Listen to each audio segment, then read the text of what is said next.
بسم اللہ الرحمن الرحیم۔ رسول اللہ صلی اللہ علیہ وسلم نے اپنی بیٹیوں کو صبح شام کا دو پڑھنے کا وظیفہ بتایا ہے۔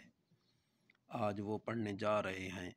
وَعَن بَعْضِ بَنَاتِ النَّبِيِّ صلی اللہ علیہ وسلم أن النبي صلی اللہ علیہ وسلم كان يعلمها فيقول قولي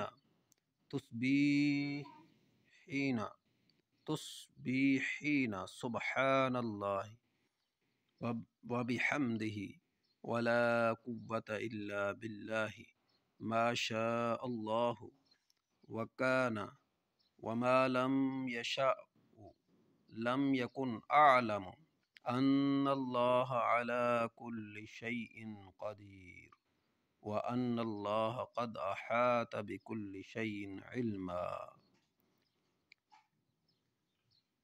نبی کریم صلی اللہ علیہ وسلم نے اپنی بیٹیوں کو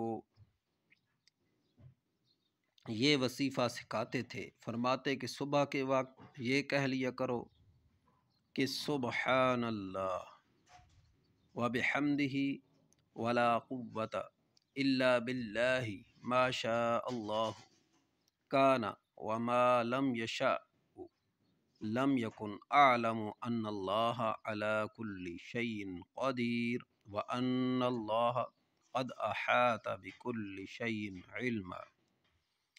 تو فرمایا کہ جو صبح کے وقت یہ کہہ لے تو شام تک اس کی حفاظت کی جائے گی، اور جو شام کے وقت یہ کہے گا تو صبح تک اس کی حفاظت کی جائے گی۔